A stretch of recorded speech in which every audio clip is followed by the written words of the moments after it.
नमस्कार, आप देख रहे हैं खबरें अभी तक और मैं हूं आपके साथ नासिर कुरैशी। और अब बात होगी 24 की खबर की, क्योंकि 24 का शोर अब गूंज रहा है जोर शोर से।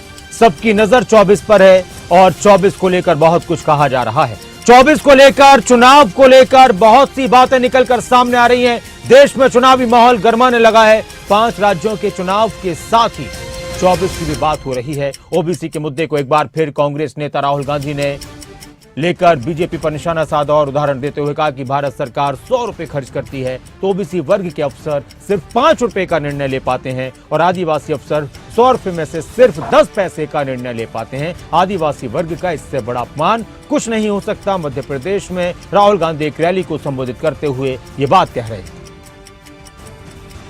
90 अफसरों में से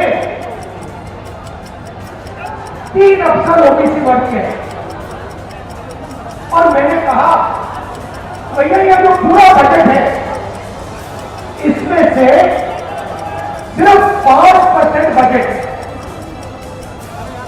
ओबीसी अफसर डिसाइड करते हैं। अगर हिंदुस्तान की सरकार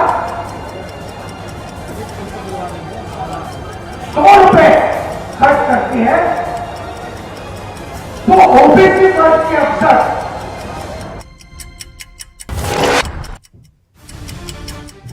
तो वहीं केंद्रीय गृह मंत्री अमित शाह ने एक बार फिर कांग्रेस पर निशाना साधा और कहा कि कांग्रेस ने आज तक सिर्फ गरीबी की बात की है लेकिन गरीबों के लिए कुछ नहीं किया। 12 लाख करोड़ का घपला, घोटाला और भ्रष्टाचार ये इंडी गठबंधन वाली कांग्रेस पार्टी ने किया है। अमित शाह ने कहा कि मोदी के 9 साल के शासन में हमारा कोई भी विरोधी हम पर भ्रष्टाचार का आरोप नहीं लगा सकता। कांग्रेस ने आज तक केवल और केवल गरीबी की बात करी, गरीबों की बात करी, गरीबों के लिए कुछ नहीं किया। 12 लाख करोड़ का घपला, घोटाला, भ्रष्टाचार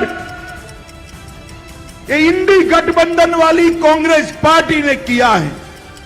नरेंद्र मोदी के 9 साल के शासन में कोई हमारे विरोधी भी हम पर भ्रष्टाचार का आरोप नहीं लगा सकता। मित्रों,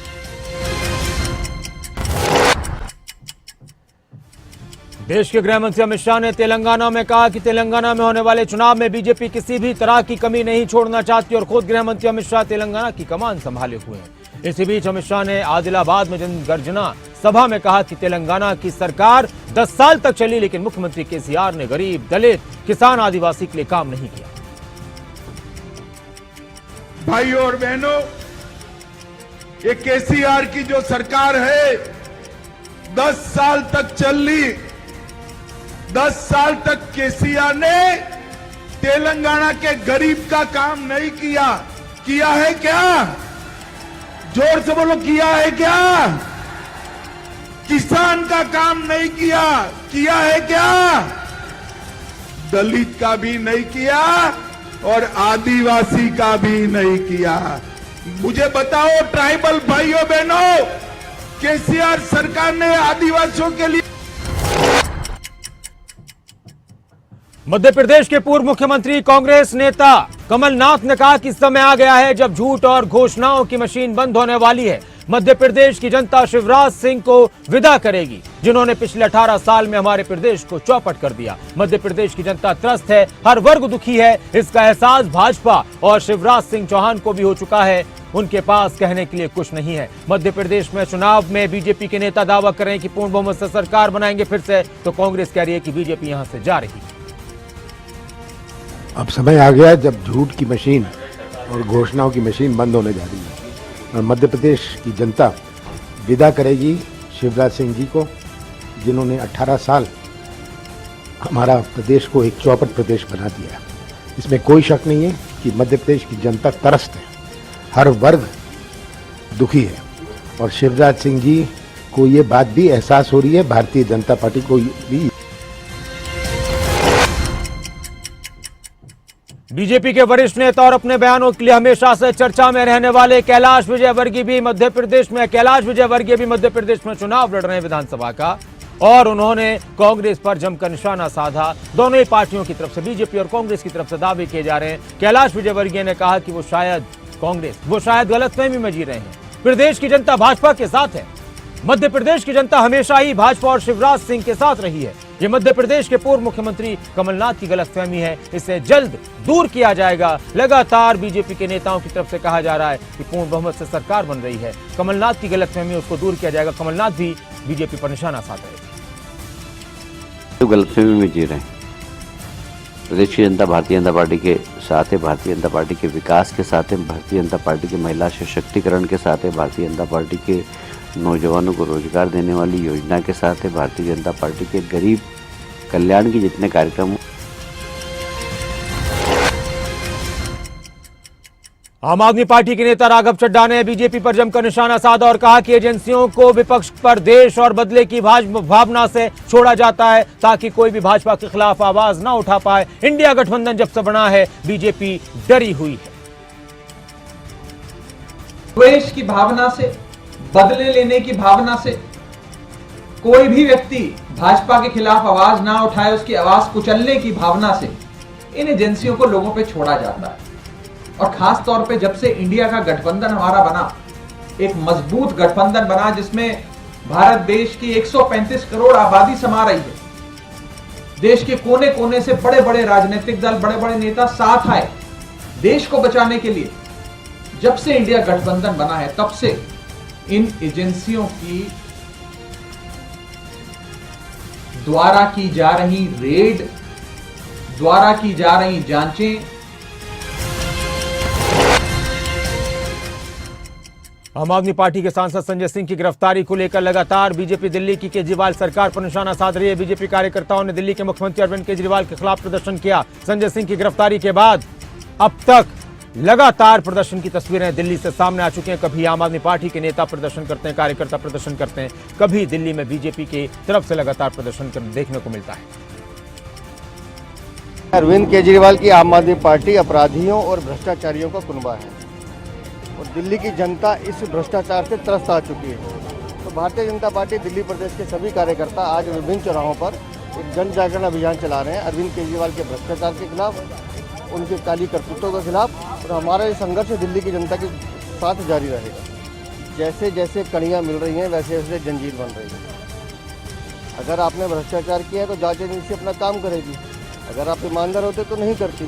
तो जांच एजेंसी अपना काम कर रही है। इनके सब भ्रष्टाचारियों के शिवसेना उद्धव ठाकरे गुट के सांसद संजय राउत ने कहा कि विपक्ष के प्रमुख नेताओं पर 2024 तक छापेमारी जारी रहेगी। महाराष्ट्र में 10-12 लोगों के नामों की लिस्ट ईडी के पास है। ईडी के पास अजित पवार का केस था, एकनाथ शिंदे पर भी ईडी का केस था। कई नेता जेल जाने वाले थे, क्या ईडी उनके पास जा रही है? जो विपक्ष में उनके पास ईडी जाती है, सीबीआई जाती है, आईटी जाती है, ये चलता रहेगा। अपोजिशन के लोग हैं प्रमुख, उनके ऊपर रेड 2024 तक होती रहेगी। महाराष्ट्र में हमने 10 या 12 लोगों का लिस्ट विथ एविडेंस दिया है ईडी के पास। हाँ, जरंडेश्वर का क्या हो गया, राहुल कुल के फैक्ट्री का क्या हो गया, 500 करोड़ का मनी लॉन्ड्रिंग।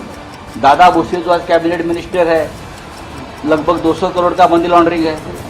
हाँ, राधा कृष्ण विखे पाटिल का मनी लॉन्ड्रिंग का केस उनके लोगों ने सामने लाया है। आप बताइए क्या होगा उनका। अजित पवार का केस था ईडी का, एकनाथ शिंदे का केस था ईडी का, और कितने नाम में। जातीय जनगणना पर छत्तीसगढ़ के मुख्यमंत्री भूपेश बघेल ने कहा कि सभी सदस्यों ने एकजुट होकर कहा कि जातीय जनगणना होनी चाहिए, क्योंकि ऐसी बहुत सी जातियां हैं जो पिछले 75 वर्षों में विकास की दौड़ से पीछे रह गईं। ऐसी जातियों के लिए योजनाएं बनाने के लिए जातीय जनगणना बहुत जरूरी है। सीडब्ल्यूसी की बैठक में यह फैसला हुआ। जाति जनगणना के बारे में जो बात कही थी उसे सीडब्ल्यूसी ने मुहर लगाया। सभी सदस्यों ने एक मतेन कहा कि जाति जनगणना होना चाहिए, क्योंकि इससे चाहे वो किसी वर्ग को, मान लो हम अनुसूचित जाति या जनजाति या पिछड़े वर्ग कहते हैं, अपर क्लास की बात करें, इसमें बहुत सारी ऐसी जातियां हैं जो 75 साल में विकास के दौर में पिछड़ गए हैं, या शैक्षणिक रूप से हो या आर्थिक रूप से हो। इन सब चीज़ों में यदि पिछड़े हैं तो उनके लिए योजना बनाने के लिए सबसे ज़्यादा जरूरी है जनगणना करना।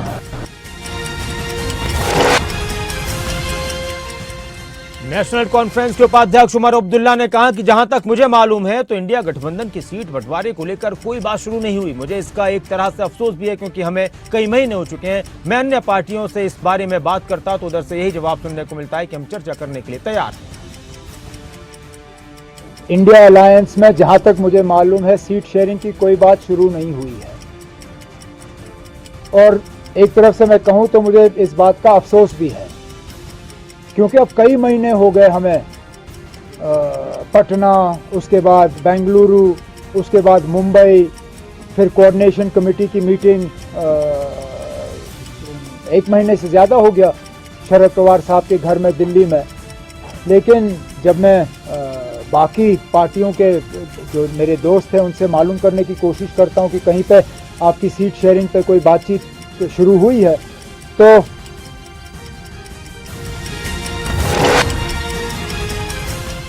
राजस्थान में चुनाव को लेकर लगातार बीजेपी नेताओं की तरफ से जीत का दावा किया जा रहा है। बीजेपी नेता जो हरियाणा के बीजेपी नेता हैं, हरियाणा में बीजेपी के सांसद, उनकी राजस्थान में ड्यूटियां लगाई जा रही हैं। कई सांसदों को अब तक राजस्थान में ड्यूटी मिल चुकी है, वहीं और भी लोगों को अभी राजस्थान भेजा जाएगा। राजस्थान के चुनाव को लेकर हरियाणा बीजेपी के प्रदेश अध्यक्ष ओपी धनखड़ ने कहा कि राजस्थान में पूर्ण बहुमत की सरकार बीजेपी की बनने जा रही है। कांग्रेस राजस्थान से जा रही है, बीजेपी राजस्थान में आ रही है। तो निश्चित रूप से राजस्थान में भारतीय जनता पार्टी की सरकार बन रही है। कुछ नेताओं की ड्यूटी मध्य प्रदेश में भी लगाई गई है, प्रमुख लोगों की, लेकिन बड़ा लोट जो है हरियाणा के कार्यकर्ताओं को राजस्थान पहुंचेगा और राजस्थान में भारतीय जनता पार्टी की विजय पताका इस बार बड़े आराम से, मैं कहूँगा कि लोग इतने दुखी हैं, नाराज हैं कांग्रेस के कुशासन से, तो निश्चित रूप से वहाँ कांग्रेस जा रही है और भारतीय जनता पार्टी आ रही है। भारतीय जनता पार्टी की सरकार बन रही है। कुछ और 5 राज्यों में होने वाले चुनाव को लेकर उत्तराखंड के मुख्यमंत्री पुष्कर सिंह धामी ने क्या कुछ कहा, वो भी सुनिए। देखिए, मैं जिस प्रकार से मैंने जहां राजस्थान, मध्य प्रदेश और छत्तीसगढ़ के लोगों का जो एक भाव देखा है, और उससे पहले हैदराबाद में और उसके आसपास तेलंगाना में जाकर देखा है, निश्चित रूप से देश की जनता आज डबल इंजन की सरकार चाहती है। और मोदी जी के नेतृत्व में जिस प्रकार से आज देश दुनिया के अंदर भारत की स्वीकारता बढ़ी है, भारत के प्रति श्रद्धा बढ़ी है, विश्वास बढ़ा है, और G20 के आयोजन के बाद पूरी दुनिया ने भारत के सामर्थ्य को देखा है, भारत की संस्कृति को देखा है, भारत की ताकत को देखा है, और भारत आज दुनिया की नज़रों में एक ऐसे भारत के रूप में आ गया है कि जहां हर कोई गंभीरता से भारत के रूप का, हर किसी बड़ी घटना हो या कोई बड़ा कोई भी वाक़या हो, हर वाक़ये में भारत के रूप का इंतजार करता है। तो निश्चित रूप से भारत की जनता और आने वाले हरियाणा में चुनाव तो 2024 में होगा, लेकिन 24 का शोर तो शुरू हो चुका है। विधानसभा और लोकसभा चुनाव को लेकर सभी पार्टियां जोर शोर से प्रचार में जुटी हुई हैं, जीत के दावे कर रही हैं। और इस बीच भूपेंद्र सिंह हुड्डा ने एक और बयान दिया कि हरियाणा में कांग्रेस की सरकार बनेगी तो हरियाणा में 4 डिप्टी सीएम बनाएंगे। उनके पास तो कुछ कहने को है ही नहीं, वो तो वैसे, लेकिन ये है कि ये आज नहीं कहा मैंने, हमने कहा 2019 के चुनाव से पहले पार्टी ने फैसला किया था। चुनाव से पहले जब चुनाव होते हैं, हमने ये था कि हम 4 डिप्टी चीफ मिनिस्टर बुलाएंगे। उनमें से एक ब्राह्मण समाज का भी होगा, एक दलित समाज का होगा, बैकवर्ड क्लास से होगा। इस तरह प्रकार से हमने किया, वही आज बात दोहराई हमने, उस पर हम कायम हैं। 24 में कैसे होगा सर? 24 में भी यही है, एक ब्राह्मण 4 डिप्टी चीफ मिनिस्टर बनेंगे। जो 19 में था, जो ऑलरेडी पार्टी की पॉलिसी बनी हुई है, जो ऐलान किया हुआ 19 में, वो उस पर कायम है। उनके पास तो कुछ कहने को है। तो कांग्रेस ने कहा है कि ब्राह्मण समाज से भी, दलित समाज से भी, ओबीसी समाज से भी, सामान्य वर्ग से भी डिप्टी सीएम बनेगा कांग्रेस की सरकार आने पर। कांग्रेस नेता भूपेंद्र सिंह हुड्डा के बयान पर विरोधी पार्टियों के नेताओं के भी पलटवार इस वक्त नजर आ रहे हैं। ओपी धनखड़ ने कहा कि कांग्रेस ब्राह्मण कार्ड खेल रही है, जनता भूपेंद्र सिंह हुड्डा की असलियत जानती है, अब इन बातों से कुछ नहीं होने वाला। पिछली बार रोहतक और सोनीपत दोनों लोकसभा में दोनों पिता पुत्र ब्राह्मण कैंडिडेटों से पराजित हुए, तो निश्चित रूप से अब उनको ये रियलाइजेशन तो हो ही रहा है कि भाई हम दोनों को जिस तरह से यहाँ हार मिली, तो उसको कैसे समाधान निकालें। क्योंकि एक समय हुड्डा और उसके बेटे ने जिस तरह की राजनीति की, वो राजनीति एक रंगी हो गई थी, इससे आप समझ सकते हो। और उस एकरंगी राजनीति के कारण ही जो जिस तरह की चीज़ें आई थी वो हर कोई समाज का वर्ग समझता है, इशारे में आप समझ जाना। बीजेपी सांसद सुनीता दुग्गल ने भी भूपेंद्र सिंह हुड्डा के बयान पर निशाना साधा। उन्होंने कहा कि भूपेंद्र सिंह हुड्डा हमेशा परिवारवाद और जातिवाद की राजनीति करते हैं और जातिवाद परिवार की राजनीति की वजह से उनको पिछले चुनाव में हार मिली थी। सुनीता दुग्गल ने दावा किया कि हरियाणा में 10 की 10 लोकसभा सीटों पर बीजेपी को जीत मिलेगी। मुझे लगता है कि उनकी जो है कांग्रेस पार्टी की अवनति का कारण है कि उन्होंने जब कभी भी परिवारवाद की राजनीति की है, जब कभी भी जातिवाद की राजनीति की है, क्षेत्रवाद की राजनीति की है, तो उनको मुंह की खानी पड़ी है, क्योंकि लोगों को ये बातें पसंद नहीं आती हैं। जब यही खास बात भारतीय जनता पार्टी के, हम यहाँ पर सबको साथ लेकर चलने वाली बात है। उनके इस बयान से ये साबित होता है कि वो किस तरह से उनके जो है कांग्रेस पार्टी के मन के अंदर जो है वो जातिवाद जो है वो कूट कूट कर भरा हुआ है। बीजेपी 10 लोकसभा सीटों पर जीत हासिल करेगी, एक बार फिर बीजेपी नेताओं की तरफ से बयान दिया गया और यही सुनीता दुग्गल ने कहा।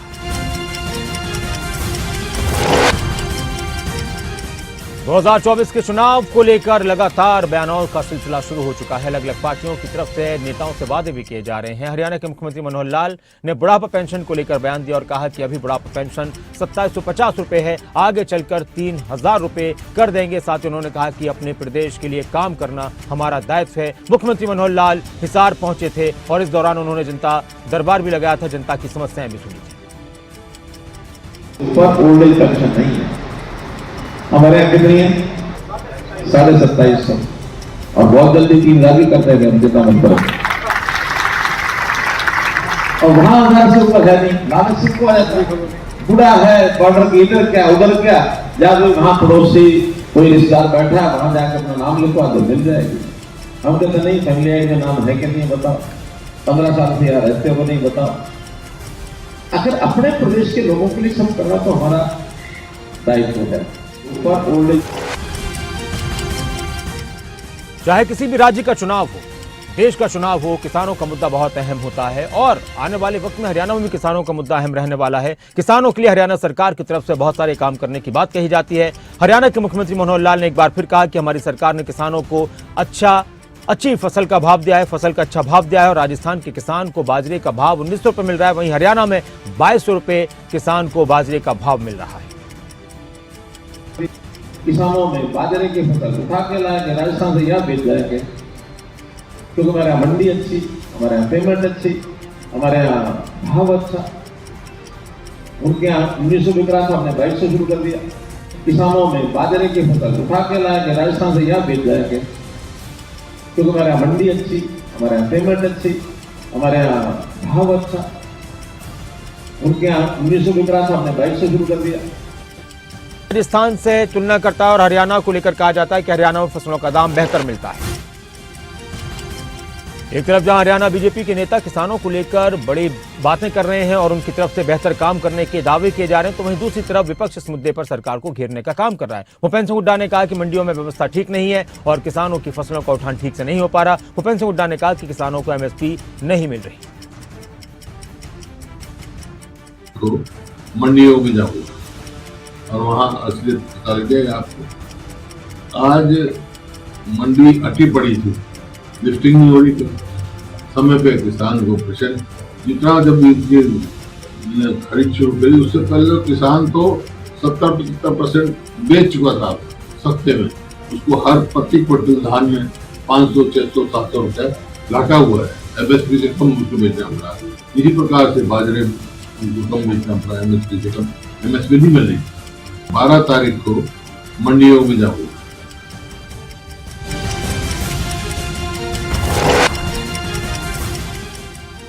हरियाणा में होने वाले चुनावों को लेकर आम आदमी पार्टी ने भी कमर कस ली है। इन दिनों आम आदमी पार्टी के नेता लगातार जनता के बीच जा रहे हैं और ऐसे में हरियाणा आम आदमी पार्टी के वरिष्ठ उपाध्यक्ष अनुराग ढांडा ने पानी के मुद्दे पर एक बार फिर मौजूदा सरकार पर निशाना साधा और कहा कि पानी का लेवल बहुत कम है। इस पर उन्होंने चिंता जताई और कहा कि इसको लेकर सरकार ध्यान नहीं दे रही। अनुराग ढांडा ने कहा कि पानी की समस्या का समाधान नहीं किया जा रहा, बल्कि इसको लेकर राजनीति हो रही है। 3 डिस्ट्रिक्ट्स हैं नॉर्थ हरियाणा के, जिसकी लाइफलाइन कहा जाता है दादोपुर नलवी कनाल को। ये तीनों डिस्ट्रिक्ट यमुनानगर, अंबाला और कुरुक्षेत्र, यमुनानगर में 450 फीट पे पानी है ज़मीन में, अंबाला में 700 फीट पे, कुरुक्षेत्र में 350 फीट पे। उस कैनाल को बंद कर रही है भारतीय जनता पार्टी की सरकार, डी नोटिफाई कर रही है। और जिस जमीन पे वो कैनाल बनी हुई है उन किसानों को 2004 से अभी तक कॉम्पनसेशन नहीं दिया है। तो मेरा सवाल तो इनसे ये है कि जो एग्जिस्टिंग, जो सक्सेसफुल आपके पास एग्जीक्यूट किए हुए प्रोजेक्ट्स हैं उनको तो आप बंद कर रहे हैं और विवादों को आप लगातार हवा देना चाहते हैं।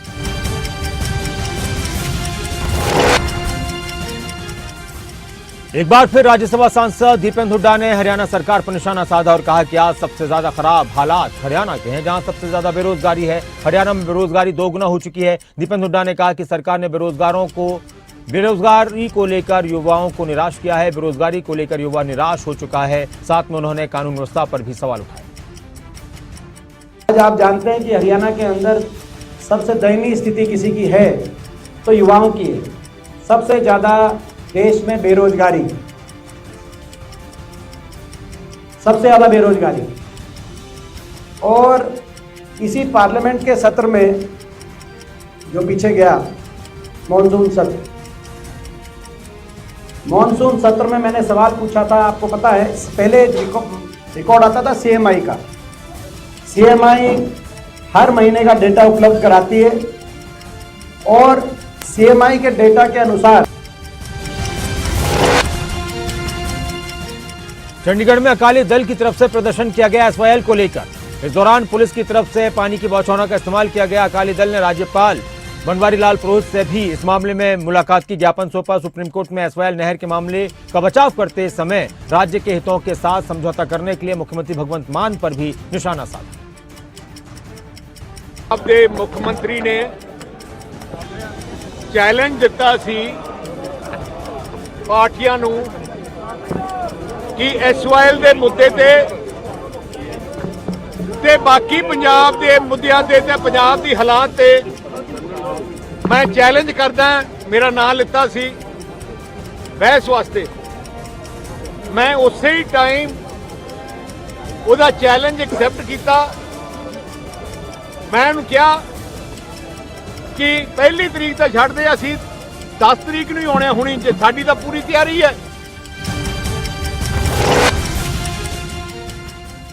मुद्दे बहुत सारे हैं। चुनाव के लिए बहुत सारे मुद्दे होते हैं। बेरोजगारी, सड़क, पानी, विकास, शिक्षा, स्वास्थ्य।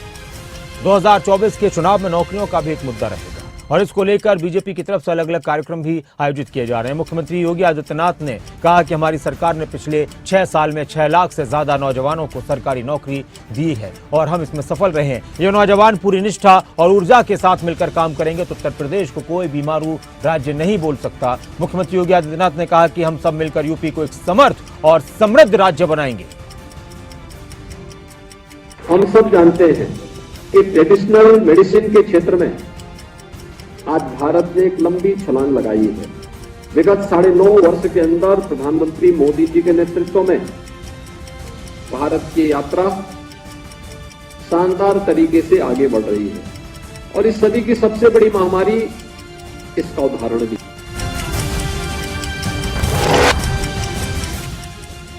राजनीति हिमाचल में भी गरमाई हुई है। हिमाचल में आपदा को लेकर सियासत गरमाई हुई है। हिमाचल प्रदेश के उप मुख्यमंत्री मुकेश अग्निहोत्री ने कहा कि प्रधानमंत्री नरेंद्र मोदी हिमाचल को अपना दूसरा घर मानते हैं, लेकिन इतनी बड़ी आपदा आने के बावजूद प्रधानमंत्री हिमाचल प्रदेश नहीं आई।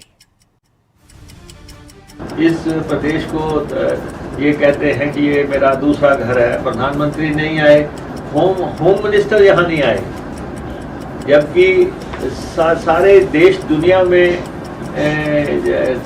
इस बात का शोर मचा कि हिमाचल प्रदेश में जो है स्थितियाँ बहुत खराब हैं और वहाँ पे घर टूट गए हैं, सड़कें टूट गई हैं, नेशनल हाईवे बह गए हैं और लोगों की जानें जा रही हैं। ये इतना सारा कुछ होने के बावजूद 100 दिन तक ये चलता रहा लगता प्रदेश में, 100 दिन तक चलता रहा, लेकिन केंद्र की वहीं केंद्रीय मंत्री अनुराग ठाकुर ने हिमाचल के उप मुख्यमंत्री मुकेश अग्निहोत्री के बयान पर पलटवार करते हुए कहा कि आपदा के समय हिमाचल प्रदेश की केंद्र की सरकार हिमाचल प्रदेश में केंद्र की सरकार की तरफ से हर संभव मदद की गई है। उन्होंने कहा कि आपदा के दौरान हिमाचल प्रदेश को केंद्र की तरफ से 862 करोड़ रुपए दिए गए। इसके अतिरिक्त 27 करोड़ रुपए सड़कों के लिए दिए गए।